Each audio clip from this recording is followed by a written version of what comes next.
안녕하세요. 생각하면 생각할수록 어이가 없는 일이 생겨서 이렇게 사연을 작성하게 되었습니다. 너무나도 생각하면 할수록 울분이 터지고 하여튼 화딱지가 나서 역대급으로 복수를 하고 이렇게 사연을 작성하게 되었습니다. 저는 평범한 집안의 딸이었어요. 결혼도 무난하게 회사 동료의 소개팅으로 남자를 만나서 하게 되었고요. 저는 아직도 저에게 그 남자를 소개해준 부장님이 죽이고 싶을 정도로 미워요. 미자씨, 이제는 결혼해야 하지 않겠어? 언제까지 노처녀로 살 거야? 미자씨 이제 나이가 내일 모레 40살 아니야? 그렇게 결혼 늦게 하다가는 나중에 이상한 남자들만 남는다니까? 나 지금 이거 진심으로 하는 말이야. 뭔가 씁쓸했습니다. 저는 사실 결혼 생각이 별로 없었거든요.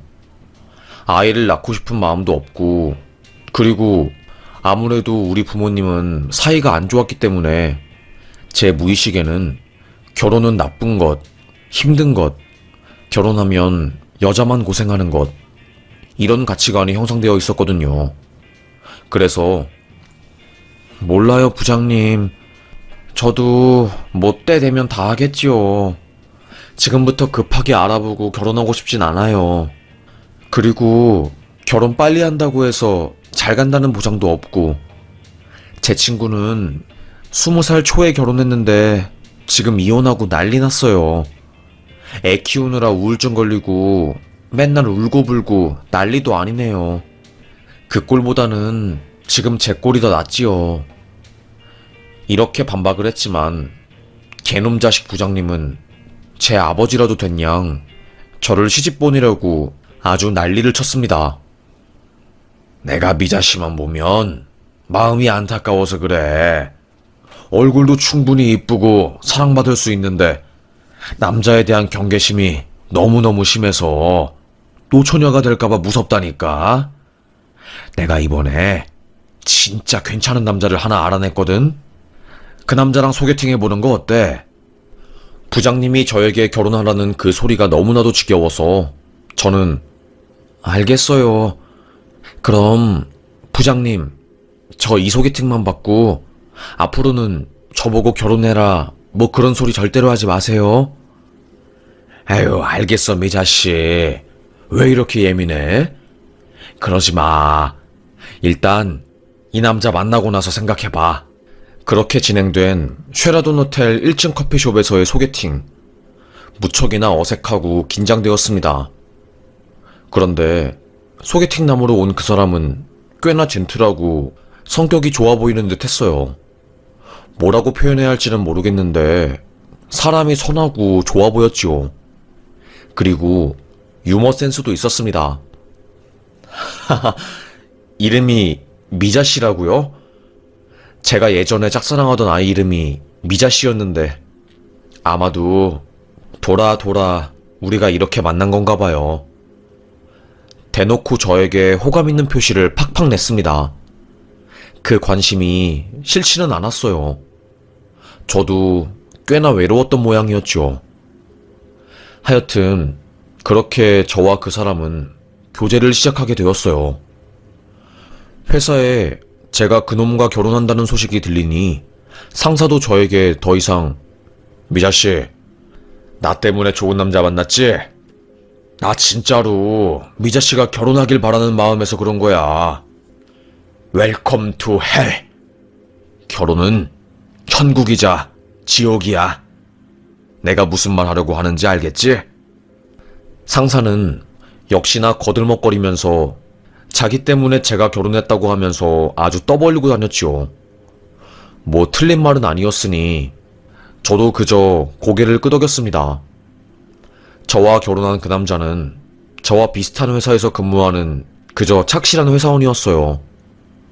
굉장히 사람이 성공에 대한 열망도 강하고 또 위로 올라가고 싶어서 상사한테 아부도 잘 떨고 그런 사람이더라고요.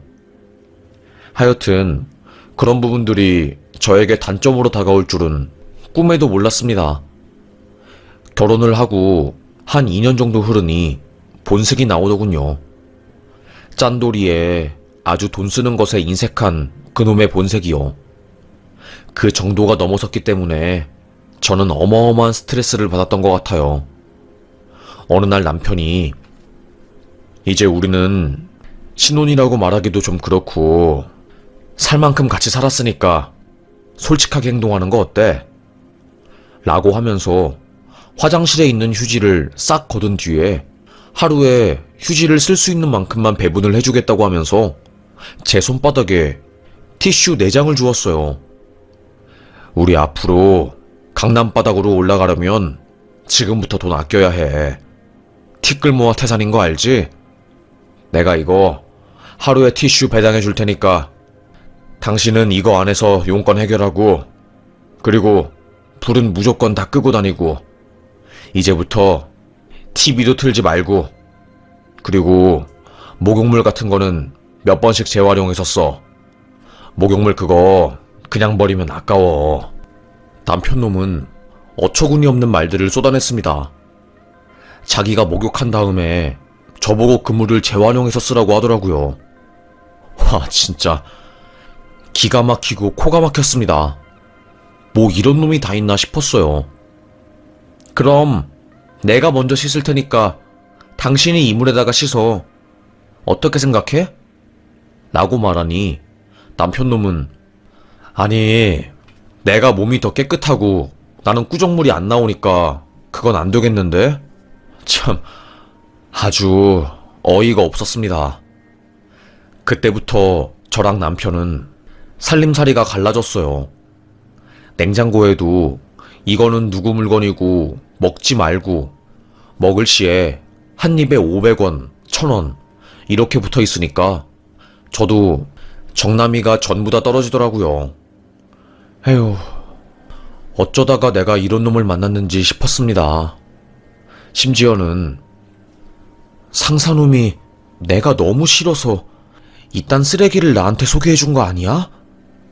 진짜 헛딱지 터지네. 뭐 이런 놈이 다 있어. 진짜 짜증나.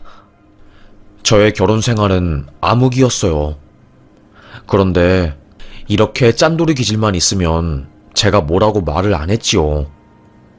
아주 이놈 자식이, 남편놈이 마마보이 기질도 상당하더라고요. 저는 태어나서 이렇게 마마보이 기질이 심한 놈은 처음 봤습니다. 종이에다가 손을 베이면 보통 남자들이라면 에이씨 뭐야 따끔해 하고 말 텐데 그놈은 꼭 지 누나나 엄마한테 전화해서 호식이 손 베었어. 진짜 호식이 너무 아파. 그놈 이름이 호식이었습니다. 자기가 자기를 호식이라고 부르면서 손에서 피났다고 온 동네 방네에 다 알리는 거였어요. 더 웃긴 건 시댁의 반응이었습니다. 어머님은 아이고 우리 아들, 우리 귀한 아들 몸에서 피가 난다니 엄마 마음 찢어지네. 조심해야지 우리 애기.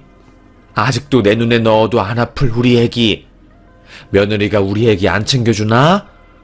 남편이 다치면 제깍제깍 약을 발라주고 그래야지. 내가 한번 혼내야겠네. 뭐 이런 식으로 반응해주고는 하셨습니다. 저는 뭐 마른 하늘의 날벼락이지요. 제가 나이가 한두 살 먹은 것도 아닌데 종이에 손댄 놈 비위까지 맞춰줘야 하는 것인지 하여튼 뭐 좀 착잡했습니다. 여튼 그렇게 그놈과의 결혼 생활을 지속했어요. 마음 한켠으로 현타가 오는 것은 어쩔 수 없었지요. 그러다가 일이 터졌어요. 갑자기 남편이 자기야, 우리 이번에 집 재계약한 거 월세로 했어. 저는 깜짝 놀랐습니다. 저희 집이 전세였거든요. 저랑 남편이랑 정확히 반반해서 전세자금 모아서 집을 마련한 거였어요. 그런데 갑자기 남편이 아파트 재계약할 때 전세금을 돌려받고 월세로 계약을 했다고 말을 하니까 저로서는 너무 황당하더라고요. 아니, 그게 무슨 소리야? 분명히 이번에 토요일에 부동산 중개인 만나가지고 전세로 계약한다고 했잖아. 그래서 내가 안 따라간 건데 왜 이제 와서 말을 바꿔? 대체 왜 월세로 바꾼 건데? 전세자금 대출해서 이자 내는 게 월세보다 훨씬 더 싼데 대체 무슨 소리를 하는 거야, 여보? 아니, 왜 그런 짓을 한 거야? 저는 열불이 터졌습니다. 무슨 이런 일이 다 있나 싶기도 하고 분통이 터지더군요. 참을 수 없었습니다. 고통스러웠어요. 하루하루 지나가는 게 저에게는 지옥과도 같았고 심적으로 이건 아니다 싶었지요. 그때 남편이 하는 말이 가관이었습니다. 아니, 그게 아니라 나도 이러고 싶어서 이런 건 아니고 우리 누나가 사업하는데 자금적으로 문제가 생겨서 내가 어쩔 수 없이 이렇게 한 거지. 나 진짜 너무 누나 도와주고 싶은데 내가 아직 능력이 없으니까 전세 자금이라도 빼서 누나한테 준 거야. 저는 어이가 없었습니다. 아니, 당신 웃긴다. 우리 언니 아파가지고 심리상담도 못 받고 우울증 걸려가지고 약만 먹으면서 하루하루 지내고 있어서 내가 언니 위해서, 우리 언니 위해서 금전적으로 100만 원만 좀 도와주자고 했을 때 당신이 뭐라고 했지? 다 큰 성인이면 알아서 자기 마음 상처받은 거 치유하고 그러면 되지. 왜 동생한테 손을 뻗냐고. 정신 차리라고 전화라고 했지? 웃긴다, 당신. 우리 언니 100만 원 도와주는 거는 돈 아까운 거고 당신 누나한테 8천만 원 건네주는 거는 안 아까워? 그리고 내가 시집 오면서 엄마한테 받은 나 어릴 때 금반지랑 그런 것들도 사라졌는데 당신이 다 팔아버린 거고? 미쳤구나, 진짜. 남편은 제가 화를 내니까 자기도 같이 화를 내면서 저에게 소리를 질렀습니다. 아, 이 여자 진짜 째째하네. 그런 것까지 하나하나 다 기억하면 대체 어떻게 살려고 하는 거야? 이런 거 하나하나 기억해서 좋을 게 뭐가 있는데. 그리고 지금은 상황이 다르잖아. 우리 누나는 지금 현금이 없어서 사업이 망하려고 하는 거고 당신 언니는 그냥 마음이 아픈 거라며. 꼭 정신력 약한 애들이 심리 상담 받고 끙끙대고 그런다니까. 나 그런 거 딱 싫어. 그래서 돈 안 보태준 거야. 와, 진짜 할 수만 있다면 남편의 입을 꿰매버리고 싶었어요. 말이라도 잘하면 반이라도 가지. 아무리 생각을 해도 이건 아니었어요. 화가 나더라고요. 이 감정을 어떻게 해야 할지 몰랐어요. 화딱지가 난 저는 소리를 지르면서 당신 이렇게 살 거면 우리 결혼 왜 한 거야? 왜 한 거냐고. 내가 미쳤지. 직장 상사가 나보고 노처녀 되고 싶냐고 가스라이팅해서 별로 좋지도 않은 남자랑 연애해서 결혼하고 이 꼴이 난 거지. 아이고, 속 터져라. 확 진짜 죽여버릴 수도 없고. 저는 무척이나 폭력적으로 변했습니다. 아무리 생각을 해도 이건 아니었어요. 너무 열불이 터지더군요. 그렇게 저희 부부는 그날 거의 엄청 심하게 싸웠어요. 말도 안 했고 3개월 동안 서로 얼굴도 안 쳐다보고 방도 따로 썼지요. 그러던 중에 엄마가 눈에 이상이 생겼어요. 언니가 말하길, 미자야, 엄마 백내장이 심해서 검은 눈동자 위에 하얀 색깔 단백질이 끼고 눈이 잘 안 보인대. 빨리 수술하지 않으면 나중에 문제 생긴다고 하네. 엄마가 의료보험이 되어도 그래도 돈 100만 원은 깨진다고 하더라. 미자, 너 혹시 100만 원 정도 있니? 언니가 정말로 지금 돈이 너무너무 없어서 미안하다. 당장 주머니에 차비도 없어서 죽겠네. 저는 그때 자괴감이 들었어요. 남편놈 상대하는데 에너지를 다 쓰느라 이제는 내가 엄마를 신경 쓰지 못했구나 하면서 자괴감이 들더라고요. 솔직히 속상했어요. 이건 아니었죠.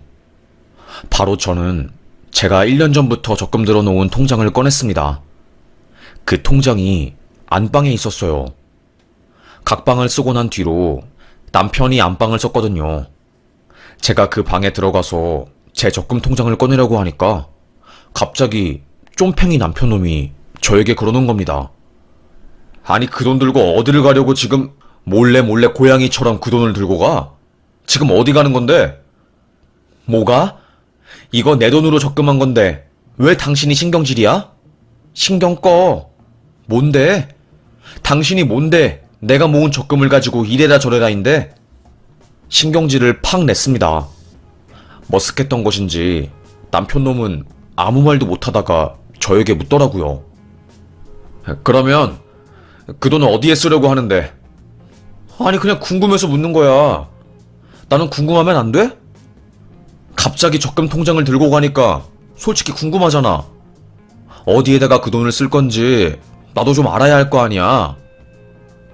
저는 남편 놈을 위아래로 훑은 뒤에 소리를 빽 지르면서 말했습니다. 엄마 백내장 수술하려고 하는데 그때 병원비로 쓰려고 한다. 왜? 뭐 잘못됐어? 왜 그걸로 나한테 난리야? 제발. 진짜 쫌팽이 같아. 제가 신경질을 내니까 남편도 빽 소리를 지르면서 당신이야말로 어이가 없다. 장모님은 자기 백내장 수술할 돈도 하나 없대? 자식한테 꼭 손을 벌려야 하는 거야? 에휴, 정말 장모님도 할 말이 없다. 몰라, 당신 알아서 해. 그래, 당신 돈이니까. 남편놈은 괜히 뭐 기싸움이라도 하려고 하는 것인지 저에게 소리를 고래고래 지르더라고요. 어이가 없었습니다. 아무리 생각을 해도 이건 아니라는 생각이 들었어요. 저는 이따구로 당신이 우리 집을 무시하는 꼴을 보니까 내가 살 수가 없다. 이제는 각방으로 해결이 안 될 것 같아. 내 전세자금 절반 당신 누나한테 가 있으니까 당신이 이 집 나가서 따로 살아. 고래고래 소리를 지르니 남편놈도 내가 왜 나가야 하는데 하면서 저에게 반박을 하더라고요. 화가 난 제가 눈이 돌아가 버렸고 장롱이랑 옷장을 다 내팽개치고 난리를 치고 진짜 소리를 빽빽 지르니까 그놈도 결국에 못 이겨서 나가더라고요. 제가 막 벨트로 남편놈을 때리려고 하니까 진짜 성격 엄청 더럽네. 그래, 내가 나가준다. 나가줘. 뭐 이런 일이 다 있어? 정말 너무 지겨워 죽겠네. 에휴, 그래, 꺼져준다. 꺼져줘. 당신이야말로 쫌팽이다. 누가 누구 보고 쫌팽이라고 난리를 치는 거야? 에휴, 완전히 남편이 하는 거를 보니까 열불이 나서 제가 할 말이 없더군요. 그렇게 남편놈과 저는 별거를 시작하게 되었어요. 마음이 헛헛하더라고요. 친구들을 집에 불러서 술을 왕창 마시기도 하고 저는 하소연을 하기도 했어요. 야, 니네들은 주변 떠밀림 때문에 황급하게 결혼하지 말아라. 나는 아직도 후회 중이고 너무나도 힘들다. 괜히 결혼한 것 같아. 잘못된 결혼은 거의 지옥이야, 지옥. 나는 결혼 전으로 돌아갈 수 있으면 목숨 걸고 그 전으로 돌아가고 싶어. 진짜 뭐 이런 놈이 다 있냐. 그러게 미자야. 진짜 내가 들어도 그 남자는 너무 찐따 같아. 나는 그런 놈은 드라마에서나 나오는 찐따 캐릭터인 줄 알았는데 에휴, 정말 소름이 끼쳐, 소름이. 그냥 이혼해. 저는 친구들에게 제 하소연을 털어놓으니 마음이 조금 좋아졌어요. 이래서 다들 고민 상담을 하고 자신의 마음을 털어놓는구나 싶었지요. 하여튼 어찌저찌 회사는 다니지만 저를 소개해준 부장이랑 얼굴 마주치는 것도 깨름칙하고 찝찝하더라고요. 아무래도 상사는 저와 남편 둘 다 아는 사이니까 저희 둘의 심각하고 파국적인 부부 사이를 다 알고 있었지요. 그래서 저는 결국 사표를 내게 되었습니다. 저요, 회사 그만 다니겠습니다. 아니 대체 미자씨 갑자기 왜 그래? 요즘 남편이랑 사이 안 좋다고는 들었는데 설마 그것 때문에 사표 내는 거야? 그건 아니고요. 뭐 이래저래 지치기도 하고 또 일이 잘 안 맞는 것 같아서요. 부장놈은 저에 대해서 잘 알지도 못하면서 에이 그래도 뭐 결혼 생활하면서 안 싸우는 집이 있나? 다 그러면서 사이도 좋아지고 그러는 거지. 뭐 둘이 같이 여행이라도 가보든가. 정말 아니라고요 그런 거. 지방 관련 이야기는 회사로 그만 끌어오세요. 진짜로 그런 거 아니니까 그거 관련해서 말은 그만해주세요. 저도 모르게 상사에게 소리를 쳤습니다. 빈정상한 상사는 결국 저의 사표 처리를 수리하게 되었습니다. 저는 백수가 된 거였어요. 백내장 수술 후 누워있는 엄마의 손을 꼭 잡으면서 엄마, 딸내미가 성공해서 꼭 엄마 행복하게 해줄게. 알겠지? 딸내미 걱정하지 말고. 딸내미 정말로 보란듯이 성공해서 남편놈 코 납작하게 해줄 테니까. 미안해. 미안해. 돈 때문에 이렇게 서럽다니. 저도 눈물이 나오더군요. 우리 엄마 백내장 수술하는데도 망설여야 하는 이 형편이 원망스러웠습니다. 그냥 죽고 싶었어요. 왜 내게 이런 일이 생긴 것인지 좀 심적으로 힘들기도 했고요. 하여튼 그럼에도 저는 성공하고 싶었습니다. 이놈의 지겨운 돈의 굴레에서 벗어나고 싶었어요. 그래서 저는 정말로 힘을 냈던 것 같아요. 저는 전공도 그렇고 디자인 계열을 나왔거든요. 그래서 저의 강점을 살려보고자 창업을 하게 되었습니다. 그 창업은 바로 인형 수리 공방이었어요. 어릴 때 누구나 자기의 애착 인형이 있잖아요. 그런데 세월이 흐르면서 그 인형이 많이 망가지기도 하고 본래의 모습을 잃기도 하고 그리고 애완동물이나 세탁으로 인해서 복구할 수 없을 정도로 상하기도 하죠. 저는 이제 그 사람들을 노려서 사업을 시작한 거죠. 당신의 특별한 추억이 담긴 그 인형에 숨을 넣어드리겠습니다. 라고요. 그런데 참 많은 사람들이 저에게 연락을 주었습니다. 제가 우연히 한 아이돌 팬의 인형을 수리해주게 되었고 그 아이돌 팬이 인터넷에 저의 수리 후기를 올리면서 소위 대박이 되었어요. 한 건 수리하는데 5만원 정도 드는데 하루에 10건 넘게 의뢰가 온 겁니다. 그렇게 입소문이 나게 되었고 제가 직원까지 채용하게 되면서 저는 한순간에 거의 한 달에 1,000만원을 넘게 버는 사람이 된 거였어요. 정말로 말로 다 할 수 없을 정도로 너무나도 뿌듯하더라고요. 눈물이 주르륵 나왔습니다. 정말로 열심히 일하면 그 일에 대한 보상을 받을 수 있는 거구나. 세상에, 난 평생 가난하게만 살 줄 알았는데 아니었네. 나도 노력하면 행복하게 살 수 있는 사람이구나. 너무너무 감사하다. 어떻게 이런 큰 행운이. 저는 버는 돈으로 엄마의 건강검진을 싹 해주고 저희 언니 심리검사를 예약해서 정신적으로 다친 마음을 보살펴 주었어요. 그리고 나서 남편놈에게 말했습니다. 야, 이혼하자.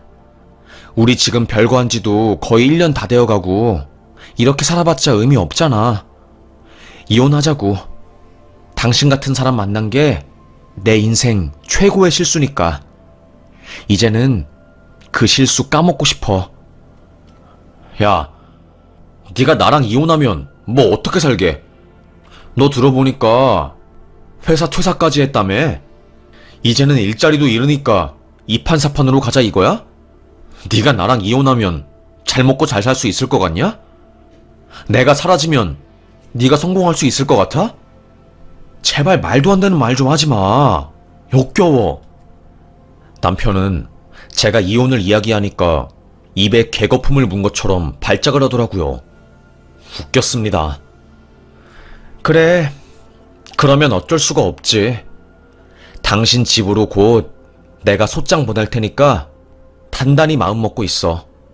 알겠어? 이렇게 저는 말을 한 뒤에 변호사 사무실로 가게 되었습니다. 그리고 소장을 작성했고 바로 제출했어요. 속으로 꼬시더라고요. 얼마나 깜짝 놀랄까 하고요. 그렇게 저는 이혼을 준비하게 되었고 며칠 뒤 신우에게서 전화가 왔습니다. 미쳤어? 아이고, 이제는 이혼이 쉽나 보네? 동생한테 이혼 소장 보냈다며? 뭐 하는 거야 정말로? 마마보이 남편이 시댁한테 이른 모양이었어요. 하지만 저는 흔들리지 않았지요. 뭐가 어때서요? 시댁한테 제가 이혼하는 것을 왜 말하고 허락받아야 하죠? 그리고 신우, 제 돈 8천만 원 가지고 갔잖아요. 그것도 민사소송으로 받아버리기 전에 빨리 돈 내놓으세요. 어디서 더러운 짓거리 하려고 그러세요? 남의 돈 꿀꺽할 생각하지 마시고요. 신우는 아주 바락바락 소리 지르고 난리가 났습니다. 돼지 멱다는 소리를 내면서 네가 뭔데 나한테 이래라 저래라 하냐? 너는 신우한테 이렇게 예의 없이 굴어서 얻는 게 뭐냐? 내가 네보다 윗사람 아니냐? 예의는 지켜야 하는 거 아니냐? 뭐 이런 식으로 말을 했습니다. 저는 그냥 가뿐히 무시를 했지요. 제가 그 사람한테 예의를 지켜야 하는 이유도 모르겠고, 하여튼 그 년놈들 집안은 저랑 말이 안 통하는 집안이라서 상대를 하면 할수록 저만 화가 날 것 같아서 저는 결국에 그냥 그 년놈들 무시해버리고 법적으로 상대를 했습니다. 물론 신우한테도 민사소송을 걸고 남편한테도 걸었어요. 남의 전세자금을 몰래 빼가지고 다른 사람한테 전했으니까요. 그리고 나머지 소송 관련해서는 변호사에게 사건을 맡기고 저는 저의 일에만 몰두를 했습니다. 직원들도 여럿 더 추가로 고용을 했고요. 그러다 보니 사업이 확장되고 저는 버는 돈이 더 많아졌어요. 그래서 저는 꿈에 그리던 외제차를 샀지요. 물론 새 차는 아니에요. 그 정도로 제가 부자는 아니었으니요.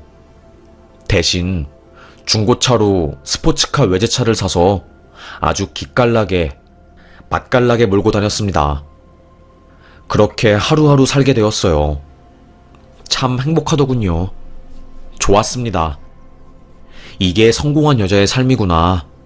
남편놈은 다 필요 없고 내가 내 자신을 잘 돌보고 나의 능력을 키우는 게 세상에서 가장 중요하구나 라는 생각이 들었습니다.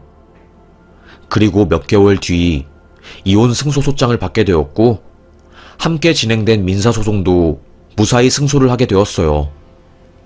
얼마나 기쁘고 감사한지 몰랐지요. 참 한도의 한숨을 크게 내쉴 수 있었습니다. 그래, 하늘은 알겠지. 누가 잘못을 하고 누가 잘못을 안 한지 나는 분명히 알 수 있어. 그리고 하늘도 알고 있어. 솔직히 말하면 세상은 불공평한 줄 알았는데 승소를 하니까 그동안 마음고생한 게 어느 정도 치유가 되고 저도 어떻게 보면 힘들었는데 보상받은 것 같은 기분이 들더라고요. 하여튼 그렇게 크나큰 소송을 마무리하게 되고 저는 심적으로 시원해지고 가벼워졌습니다. 아무리 제가 멘탈이 강해도 소송을 준비하고 변호사를 선임하고 이런 게 쉬운 일은 아니었거든요. 그렇게 이혼을 하게 되었고 저는 혼자서 행복한 돌싱 싱글 라이프를 즐기고 있었습니다. 그런데 원수는 외나무 다리에서 만난다고 저에게 정말 역대급 일이 생겼어요. 그날은 날이 화창했고 너무나도 날이 좋아서 제 남자친구와 함께 드라이브를 나갔어요.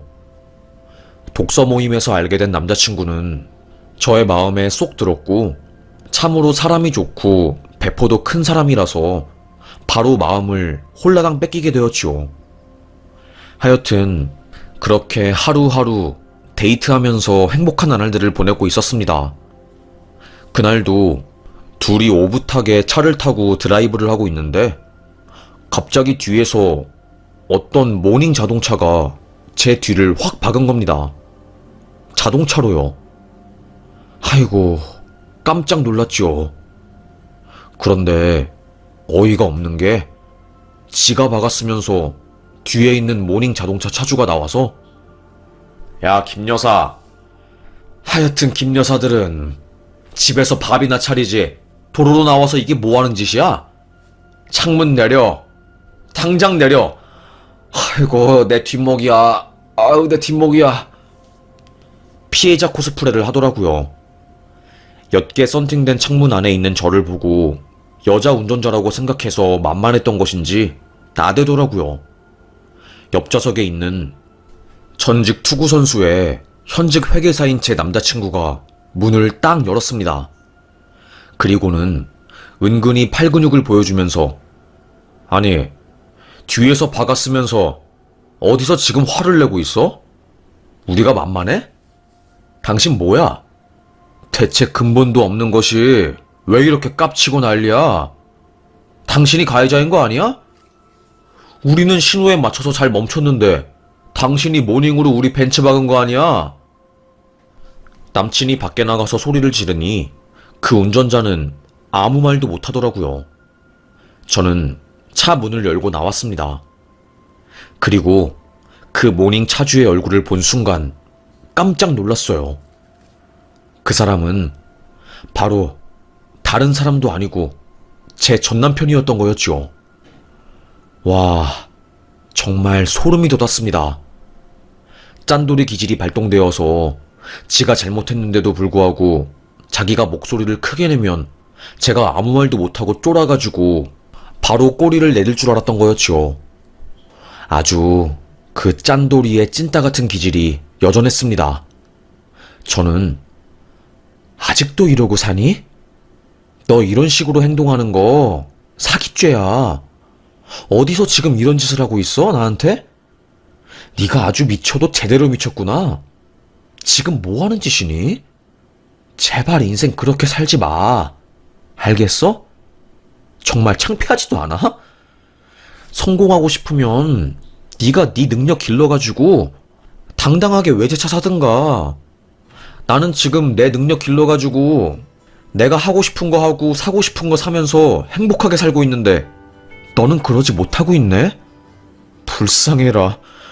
에휴, 그래. 그러면 평생 그렇게 살길 바랄게. 휴지 한 장으로 하루 종일 볼일 해결해서 근처에 가면 찌린내 진동한다는 것은 좀 알아둬. 휴지 아끼려고 하다가 향수 뿌리는 비용이 더 들겠어. 이렇게 말을 하니 전남편 놈은 얼굴을 못 들더라고요.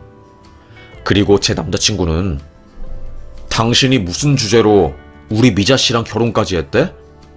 멸치에다가 별 보잘것도 없는 주제. 인생 그렇게 살다가 나중에 진짜 큰 코 다쳐. 만약에 미자 씨 없었을 때 나한테 걸렸으면 당신은 그냥 피떡갈비 되었을 거야. 내가 세상에서 제일 싫어하는 사람이 강약약강이거든. 내가 무슨 말 하려고 하는지 알겠지?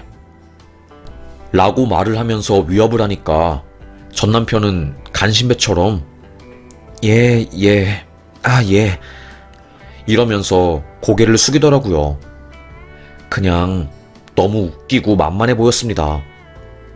집에 저랑 단둘이 살 때는 아주 폭군처럼 세상에서 제일 권력 있는 사람처럼 떵떵거리고 살더니 아주 강한 사람 앞에서는 쥐새끼 마냥 꼴꼴대는 게 우스웠어요.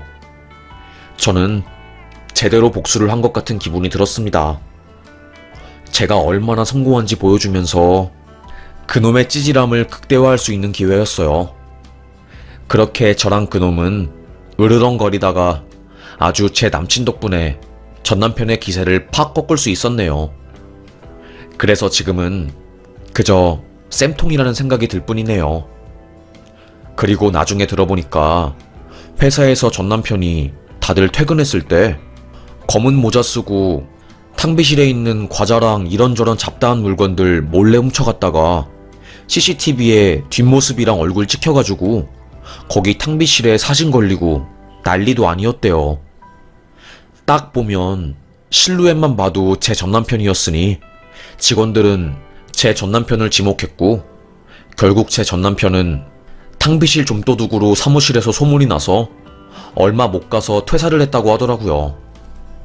아이고, 어찌나 꼬시던지요. 나중에 그 이야기를 듣고 너무 웃겨서 숨도 못 쉴 뻔했습니다. 검은 색깔 모자를 쓰고 몰래 자기 회사에 가서 육개장이랑 과자랑 믹스커피 가지고 가는 그 모습이 상상이 되어가지고 말이 안 나오더라고요. 하여튼 짠돌이 기질은 어딜 가든 안 변하나 봐요. 진짜 부자는 아껴서 부자가 되는 게 아니라 쓰는 거에 상관없이 압도적으로 돈을 많이 벌어야지 진짜 부자가 되는 것인데, 전 남편은 하나는 알고 둘은 몰랐다가 아주 큰 코 다쳤네요.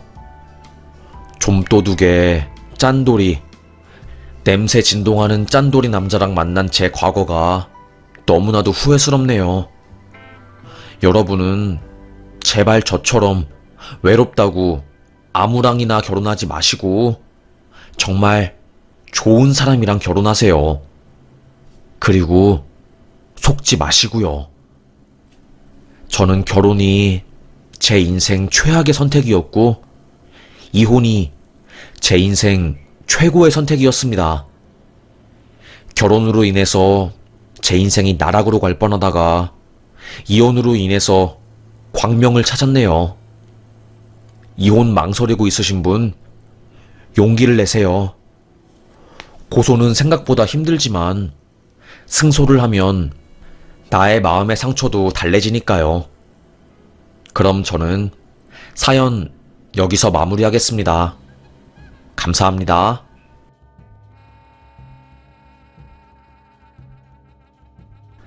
안녕하세요. 아직도 생각하면 열불나고 소름 끼치는 일이 있어서 이렇게 사연을 작성하게 되었습니다. 여러분께 꼭 들려드리고 싶은 이야기이기 때문에 두려움을 뒤로하고 이렇게 사연을 적어보게 되었습니다. 저는 결혼을 한 사람이었어요. 처음 그 남자를 만났을 때가 여의도 한 카페에서 제가 아르바이트를 할 때였어요.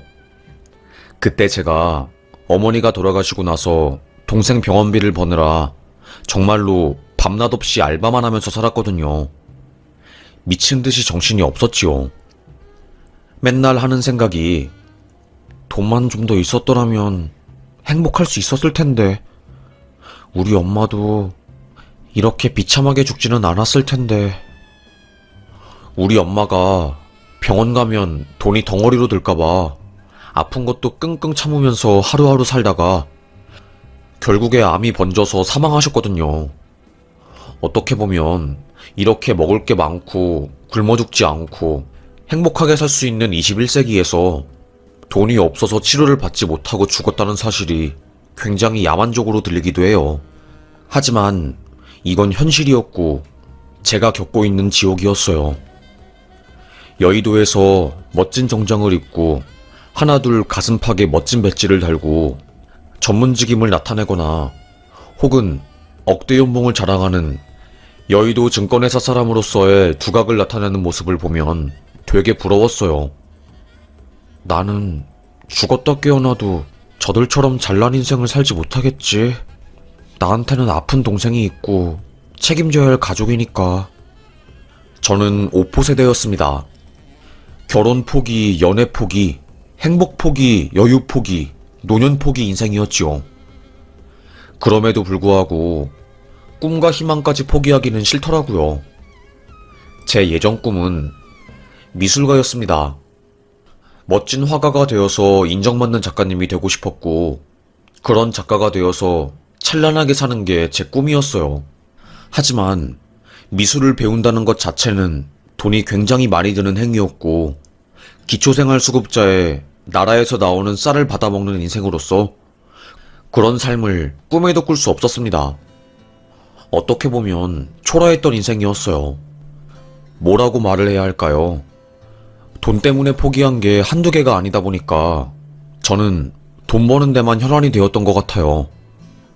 그런데 알바로는 벌 수 있는 돈이 한정되어 있다 보니까 저의 처지에 대해서 비관도 많이 하고 개인적으로 눈물 흘린 적도 수도 없이 많고 하여튼 그런 인생을 살았던 저였습니다. 그러다가 여느 때와 다름없이 현실에 주저해서 슬프고 절망스러운 하루하루를 살아가고 있었던 저에게 꿈만 같은 일이 생기게 되었어요. 바로 여의도에서 일하는 한 남자가 저에게 쪽지를 남긴 겁니다. 새벽부터 나와서 카페 창문 닫고 너무나도 자기에게 주어진 일을 열심히 하는 당신의 모습에서 나의 어린 시절이 생각이 났어요. 항상 힘내세요.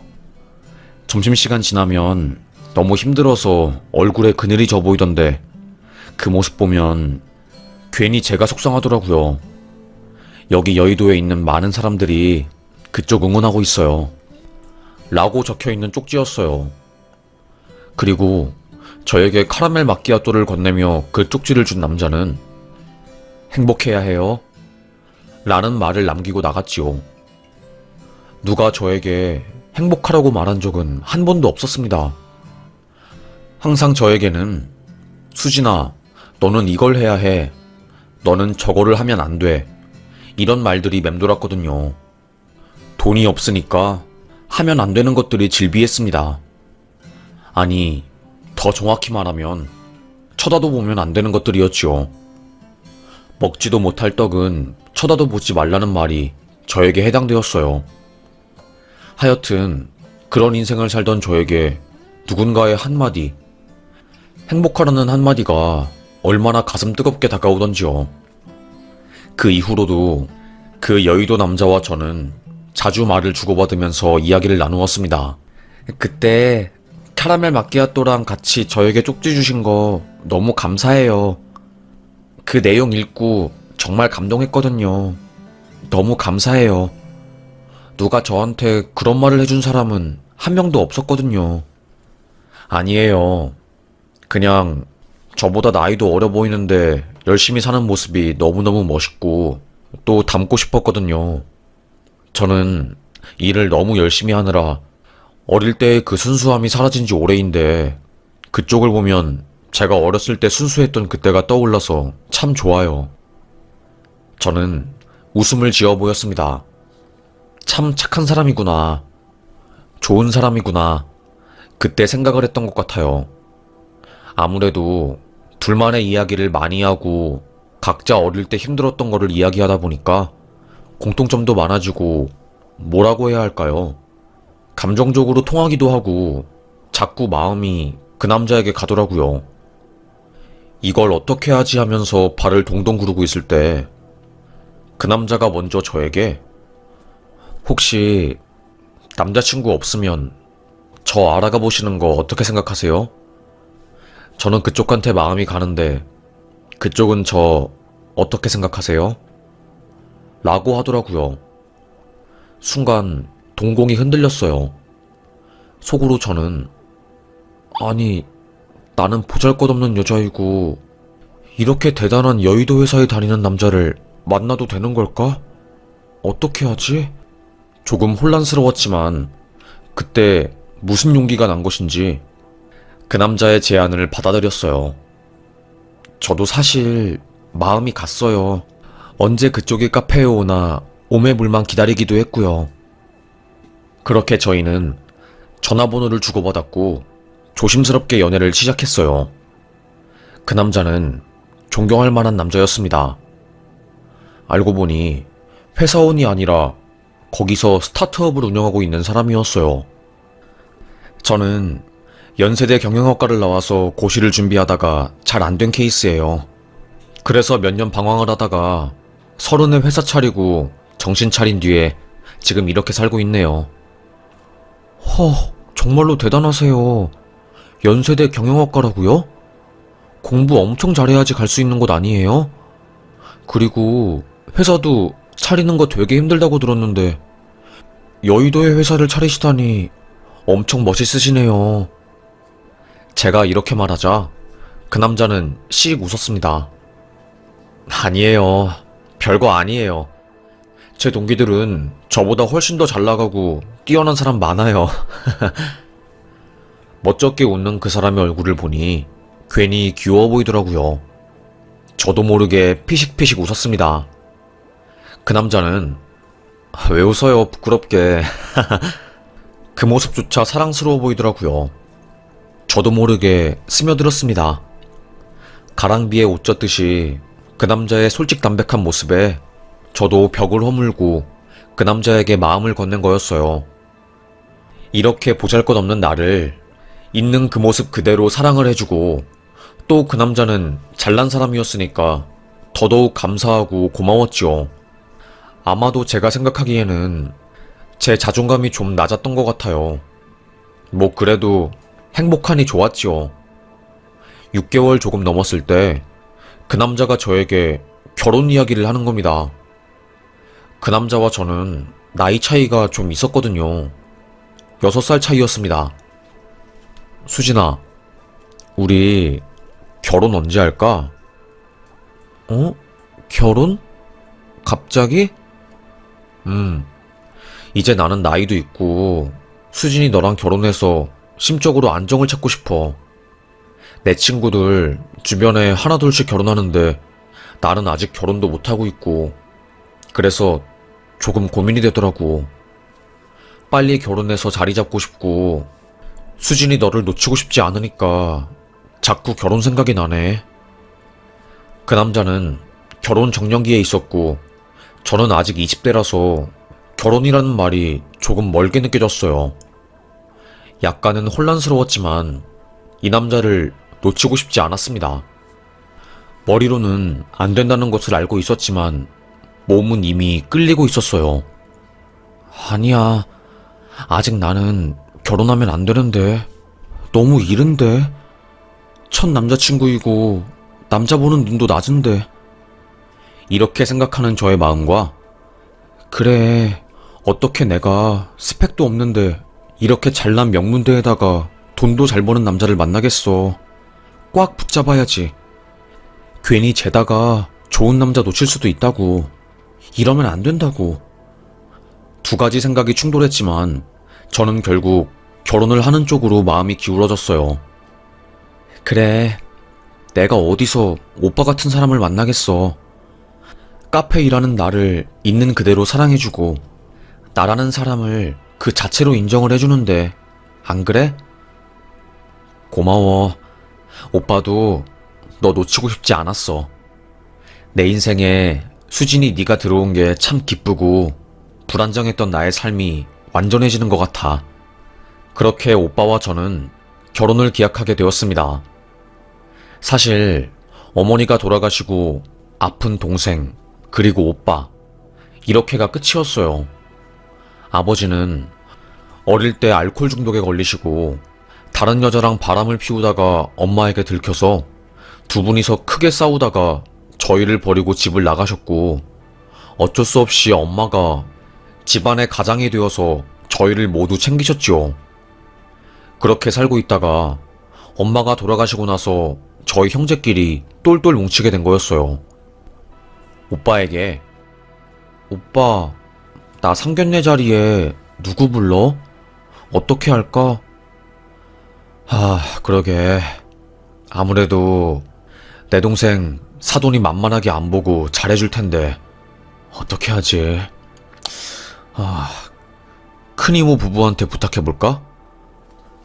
큰이모 부부는 저희의 유일한 친족이었고 부산에 살고 계셨어요.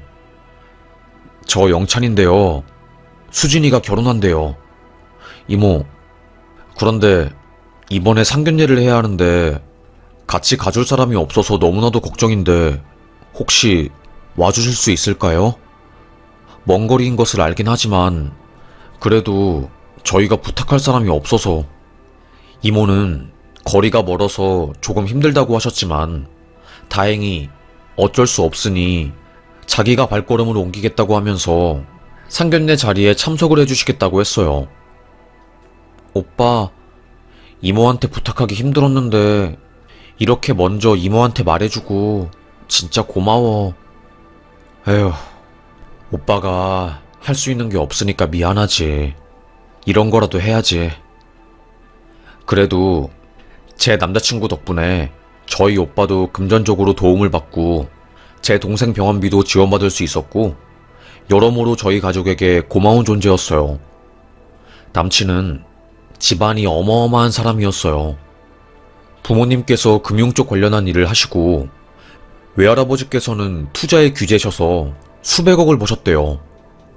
그래서 스타트업을 운영하고 있는 사람임에도 불구하고 굉장히 비싼 고가의 자동차를 타고 롤렉스라는 시계도 척척 차고 다니고 엄청 멋있더라고요. 어떻게 내게 이렇게 과분한 사람이 찾아온 걸까? 정말 너무너무 신기해.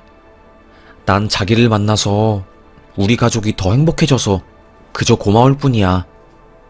자기를 위해서라면 나는 뭐든 다 할 수 있어. 정말로 내 간을 빼줄 수 있을 정도로 오빠에게 너무너무 고마워. 오빠, 사랑해. 저는 남자친구에게 해줄 수 있는 것들은 다 해준 것 같아요. 남친의 부탁이라면 거절하지 않았지요. 그래서 친오빠도 걱정할 정도였어요. 너 진짜 간이고 쓸개고 다 빼줄 것처럼 행동하네. 좋긴 하지만 약간 걱정되는 것도 사실이야. 걱정 마, 오빠. 내 남자친구가 내가 해준 것에 비해서 내가 한 것은 아무것도 아니니까. 남친은 저의 월세도 내주고 보증금도 못해줄 정도로 저에게 금전적으로 많은 도움을 줬거든요. 제 친구들은 야, 네가 가난하게 살아서 그렇게 돈 많은 사람한테 끌리나 보다. 무슨 소리야. 솔직히 돈 많은 거 자체는 사람이라면 다 좋아할걸? 수진이가 매력이 많아서 그런 남자 만나는 거지. 약간 농담 반 진담 반으로 돈 많은 남자를 만나는 저를 부럽다는 말도 하고 그랬어요. 저도 그냥 어쩌다가 내게 이렇게 큰 행운이 온 건지 궁금하고 신기할 뿐이었죠. 하여튼 그렇게 하루하루 살다가 상견례가 오게 되었고 삐까번쩍하게 차려입은 사돈이 왔습니다. 어머님, 아버님 안녕하세요. 제가 많이 부족함에도 저를 사랑해주시고 저에게 아낌없는 사랑을 주셔서 너무나도 감사해요. 제가 앞으로 더 잘할 수 있도록 최선을 다할게요. 정말로 너무너무 감사해요. 고개를 숙였습니다. 어머님, 아버님은 아이고, 우리야말로 미안하지. 어린 나이에 이렇게 결혼을 결심한 것도 고맙고 우리는 아들이 결혼을 못할 줄 알았어. 그런데 결혼한다고 말을 하니 고맙더라고. 애가 워낙에 공부밖에 몰라가지고 어릴 때도 전교 1등을 도맡아서 하고 그랬다니까. 저는 역시 연세대 경영학과에 들어가려면 전교 1등을 도맡아서 해야 하는구나. 정말 대단하다 싶었습니다. 어머님과 아버님의 말씀을 들어보니 제가 만나는 이 남자가 정말로 완벽하고 대단한 남자이구나 싶더라고요. 더더욱 감사할 뿐이었습니다. 그렇게 저희는 화기애애한 상견례를 마치고 집에 가게 되었어요. 그런데 남친이 갑자기 당신 정말로 미안한데 엄마 아빠에게 문제가 생겨서 내가 잠깐 연락을 못할 것 같아. 일단 상황 보고 결혼식 어떻게 할지 날짜 이동 관련해서는 내가 따로 말해줄게. 너무나 갑작스러운 문자였어요. 저는 전화를 걸어보았지만 남자친구는 받을 수 없는 상황이라고 상황이 해결되면 다시 천천히 모든 것을 말해주겠다고 말할 뿐이었어요. 저는 점점 더 불안해졌고 대체 이게 어떻게 된 일인지 궁금해질 뿐이었습니다. 이건 아닌데 정말 왜 이러지 싶었습니다. 그렇게 시간이 일주일 정도 흘렀을까요? 갑자기 친오빠랑 동생이랑 뉴스를 보는데 남친과 똑 닮은 체형의 남자가 포승줄에 묶여서 검찰청으로 들어가는 거였어요. 친오빠는 이거 네 남친이랑 똑 닮았네?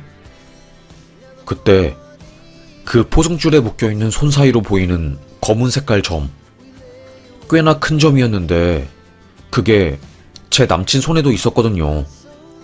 순간 저희 가족은 얼음이 되었습니다. 저는 뭐야 이거? 내가 생각하는 그런 거는 아니겠지? 설마 아니겠지. 아닐 거야. 그때 호랑이도 제 말하면 온다고 갑자기 누군가 문을 쾅쾅 두드리는 겁니다. 철문을 두드리는 소리는 저희 가족을 공포에 밀어붙였어요. 누구세요? 여기 수서경찰서 강력계 형사과장입니다. 수사 관련해서 문제가 생겨서 왔습니다. 저는 깜짝 놀라서 대문을 열어주었어요. 그때 저에게 수갑을 채우는 형사는 미란다 원칙을 말하며 변호사 선임할 수 있고 지금 김남욱 씨 수사 관련해서 조사를 하다가 혐의가 특정되어서 체포영장이 내려온 겁니다. 일단 서로 가셔서 조사 받으시죠. 저는 너무너무 놀랐습니다. 김남욱은 제가 만나던 남자친구 이름이었어요. 저요, 잘못한 거 없어요. 커피집에서 알바하면서 하루하루 착실하게 살고 있는 사람인데 도대체 저한테 무슨 말씀을 하시는 거예요? 알아듣게 좀 설명해 주세요. 아니 진짜. 일단 경찰서로 가서 자세한 이야기 하자고요. 저희 오빠랑 여동생도 깜짝 놀라서 당신들 지금 이거 뭐 하는 짓이야? 내 동생은 잘못 없다고! 오빠, 이게 어떻게 된 일이야? 언니 어떻게 해? 저는 억울해서 하염없이 눈물만 나왔어요. 이걸 어떻게 해야 할지도 모르겠고 가슴이 찢어질 것 같은 고통이 들더라고요. 이건 아닌데 하면서 봉고차를 타고 경찰서로 질질 끌려갔습니다. 그리고 서에 가서 저는 알게 되었어요. 지금 서수진 씨는 보이스피싱 가담 관련자 피의자로 지목되어서 수사받는 겁니다. 김남욱 씨 약혼녀이시고요. 거의 70억대 사기 사건의 주요 인물이 김남욱 씨고 저희가 6개월간 그놈을 쫓다가 영등포에 남의 명의로 사업을 차리고 오히려 노른자 한복판에 있어서 수사망을 피했더라고요. 서수진 씨, 김남욱 부탁으로 현금 4억 4천 금괴로 바꾼 적 있죠? 서울 금고래소 가서 신분증 보여주고 금으로 바꾸어달라고 한 적 있죠? 경찰의 말에 저는 순간 과거가 떠올랐어요. 남자친구는 자기야, 나 너무 바빠서 그런데 이거 돈 금으로 바꾸어서 가지고 올 수 있을까? 저에게 검은 색깔 가방을 건넸어요. 그 가방을 열어본 저는 5만원짜리 돈다발이 덩어리로 들어있는 것을 보고 너무너무 놀라서 아니 자기야, 이 돈 뭐야? 왜 금괴로 바꾸는데? 이거 사업자금인데 해외로 나갈 때 아무래도 금괴로 바꾸어서 가지고 가면 휴대도 편하고 좋거든. 그리고 알잖아, 요즘 금값이 엄청나게 오르고 있는 거. 그래서 그런 거지. 내가 이거 들고 거기까지 지금 너무 바빠서 갈 시간이 없어서 그래. 금값이라는 게 매일 유동적으로 바뀌니까. 그래서 이거 수진이 너한테 부탁하는 거야. 남자친구의 부탁이었으니까 저는 당연히 사업자금인 줄 알고 아무런 의심도 하지 않고 그 돈다발을 가지고 서울 금거래소에 가서 금으로 바꾸었어요. 직원이 어떤 이유로 바꾸냐고 했을 때도 해외에 가지고 갈 거고 사업자금이라고 하니까 아무런 의심을 하지 않고 금괴로 바꿔주었거든요. 와, 진짜 너무나 소름 끼쳤습니다. 알고 보니 그 돈은 남친의 사업자금이 아니라 피땀 흘려서 번 돈을 보이스피싱으로 갈취한 범죄 자금이었어요. 아무것도 모르는 카페 알바생인 저는 세상 물정을 모르니까 그놈의 말을 그저 따를 수밖에 없었지요. 그리고 그놈이 저에게 금전적으로 도움 준 적도 있고 저에게 사랑한다고 하면서 신뢰를 줬으니까 당연히 믿을 수밖에 없었어요. 제 모든 삶의 중심은 남자친구였고 남자친구가 저를 구원해주는 유일한 사람이라 생각할 정도로 저는 그 사람에게 제 모든 것을 바칠 계획이었으니까요. 그런데 하루아침에 이런 사건에 연루된 저는 너무나도 혼란스러웠습니다. 형사님, 저는 몰랐어요. 그 남자가 저에게 접근해서 스타트업을 운영하는 사람이라고 했고, 연세대 경영학과에 다니면서 고시를 준비하다가 안 되어서 사업을 운영했다고 했어요. 그리고 며칠 전에 상견례까지 진행했고요. 제가 그 남자가 보이스피싱 범죄자였다는 것을 알았으면 왜 저희 오빠랑 동생한테 그 사람을 소개시켜줬겠어요. 그리고 저 반지하에 살아요. 돈이 고팠으면 진작에 그 남자에게 돈 뜯어서 좋은 아파트에서 살겠지요. 말도 안 돼요. 저는 정말로 제가 한 짓이 범죄에 가담될 거라고는 생각도 안 했어요. 너무 억울해서 눈물밖에 안 나오더라고요. 어떻게 내게 이런 일이 벌어진 것인지 너무나도 끔찍했지요. 그때 옆에 온 강력계 경찰반장이 이놈 이거 완전 거짓말쟁인데요? 방금 연세대에 확인해보니까 그 과에 그 학번인 사람 없다고 하더라고요. 알고 보니까 명문대 4층에서 사람들에게 신뢰감을 주고 뒤통수 때리는 수법이었나봐요. 아무것도 모르는 어르신들은 명문대 다닌다고 하면 그저 다 믿으니까요. 아이고, 참 악질 중에 악질이네. 아주 간도 크게 여의도에 사무실도 차리고 서울 한복판에서 보이스피싱 짓거리하면 안 걸릴 줄 알았나? 진짜 소름 돋네. 저는 너무나도 큰 배신감에 치를 떨었습니다. 증거로 그 남자가 저에게 보낸 문자, 쪽지 이런 것들을 전부 제출했어요. 그 남자가 보이스피싱 일당인 것을 몰랐다는 것을 증명하는 정황 증거였죠. 형사는 에휴, 대한민국이 썩어가지고 그놈 지금 구속되긴 했지만 아마 형량은 4년도 안 나올 거예요.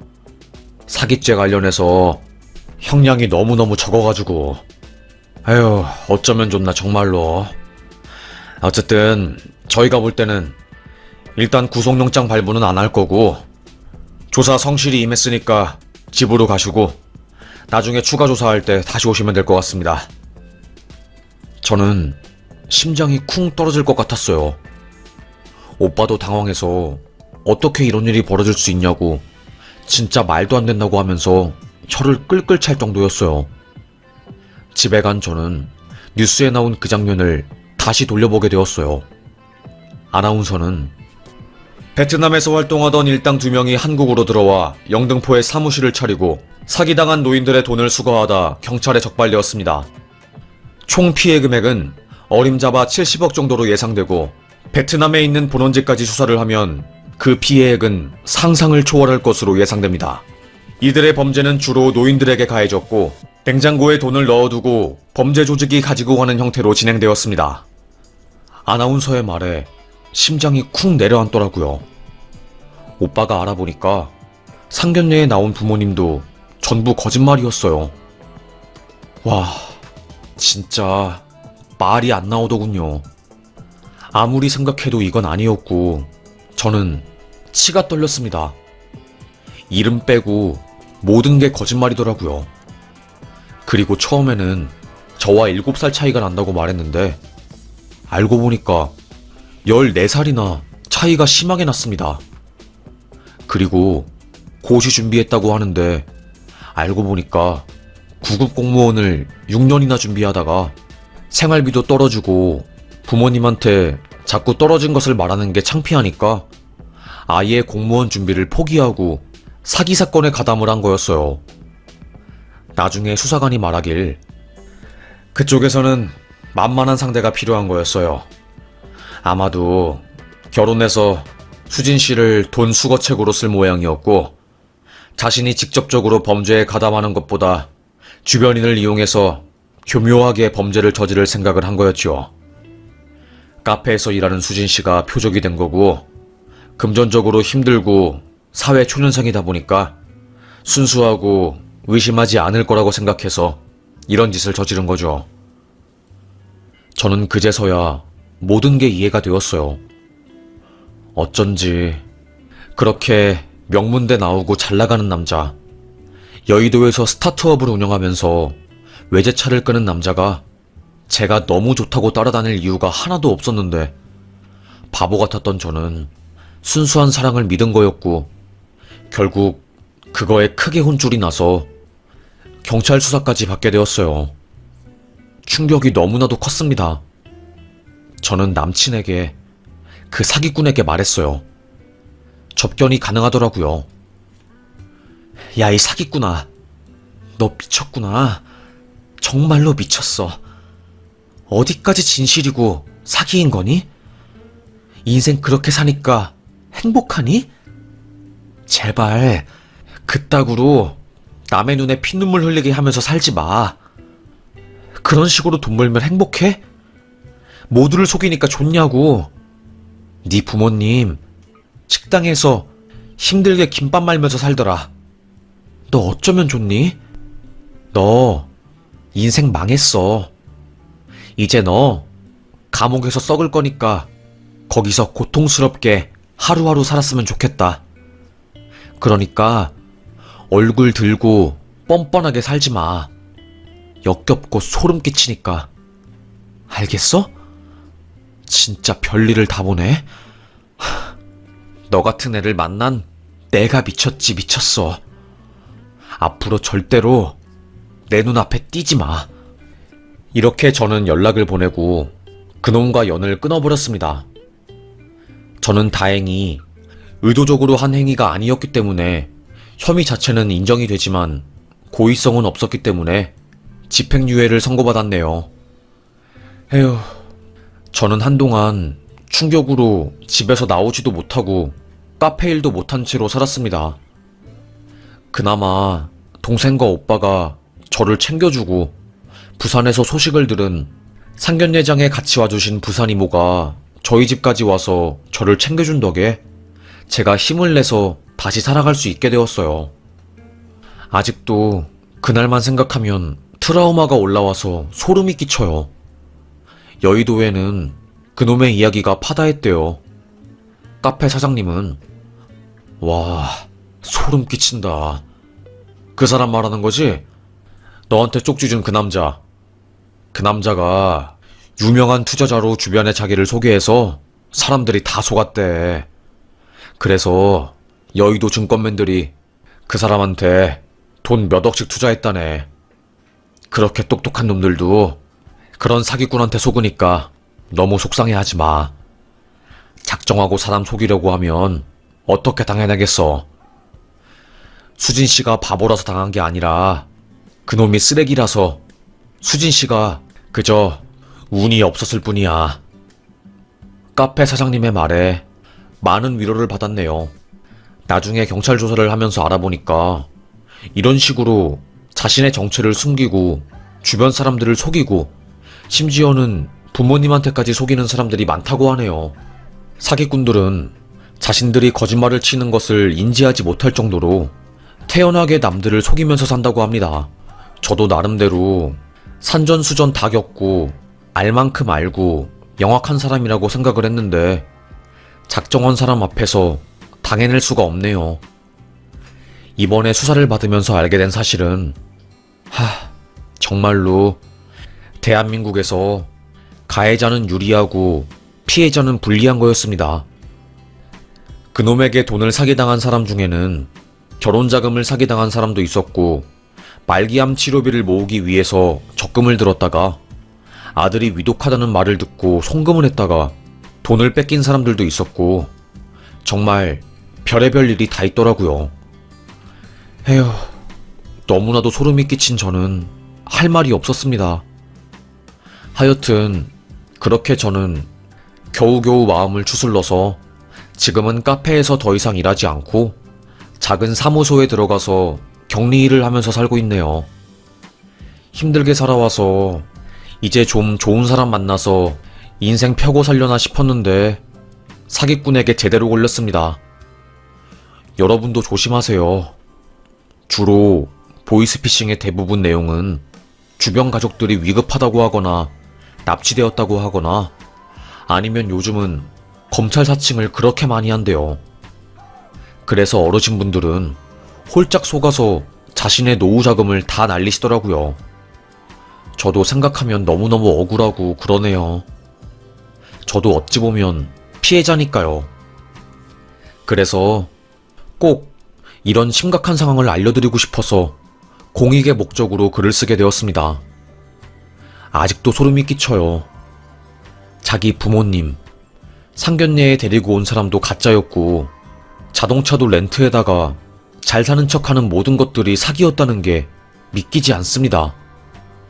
부모님부터 자동차, 집, 직장, 학교까지, 심지어 나이까지 거짓말이었네요. 에휴, 참 사는 게 뭐라고 힘든지 이제는 좀 대한민국이 바뀌어서 제발 사람들이 사람답게 살 수 있는 그런 환경이 되었으면 좋겠습니다. 못된 놈들은 감옥에 다 가버리고 피해자들은 이제 좀 발 뻗고 행복하게 살았으면 좋겠어요. 그리고 사기죄도 좀 강해졌으면 좋겠고 하여튼 요즘 심란하네요. 저는 힘이 없어서 아무것도 못하니 이렇게 글이라도 써서 저의 억울함을 알리고 싶어요. 이게 제가 할 수 있는 유일한 발악이니까요. 아마 저 같은 일을 겪으신 분들이 한두 명이 아닐 거예요. 분명히 이 이야기를 듣고 있는 어떠한 분들도 이런 피해를 당해서 우울증도 걸리시고 심적으로 힘들어 하실 거예요. 하지만 우리 그럴수록 더 행복해지려고 노력해야 하는 것 같아요. 그딴 사기꾼 놈들 때문에 우리가 이렇게 고통스러우면 너무나도 억울하잖아요. 저도 그놈 때문에 극단적인 선택도 해보고 동생이 발견해서 겨우 병원으로 실려가서 목숨을 구한 적도 있어요. 그 정도로 힘들었어요. 하지만 버티다 보면 다 괜찮아지더라고요. 요즘은 솔직히 말해서 살기가 싫어요. 하지만 그럼에도 불구하고 살면 좋은 날이 오니까 버텨보려고요. 돈이 많은 것도 아니고 번번한 직장에 있는 것도 아니지만 나는 나를 사랑하니까 내가 겪은 것은 그저 내가 운이 없었고 또 이 또한 내게 도움이 될 거니까 먼 훗날에 그땐 그랬지 하면서 웃어넘길 수 있으니까 그 순간을 생각하면서 살아보려고 합니다. 힘드신 분들, 우리 같이 힘내요. 우리는 혼자가 아니잖아요. 연대할 때 더 강해지고 건강한 사람이 되는 것 같아요. 그래야지 살지요. 저도 오빠랑 동생, 그리고 여기에 올라오는 사연을 들으면서 세상 보는 눈도 기르고 하면서 마음의 치유를 했네요. 저의 이야기도 누군가에게는 치유가 되길 바라면서 저는 여기서 사연 마무리하겠습니다. 저의 이야기 이렇게 끝까지 들어주셔서 정말로 감사합니다. 여러분, 오늘도 행복하시길 간곡히 기원하겠습니다. 우리는 피해자여도 행복하자고요. 그럴 권리가 충분히 있는 사람들이니까요. 감사합니다. 가해자는 감옥으로, 피해자는 일상으로 돌아가는 것이 당연한 사회가 될 때까지 저는 목 놓아서 외치겠습니다. 모두들 행복하셔요.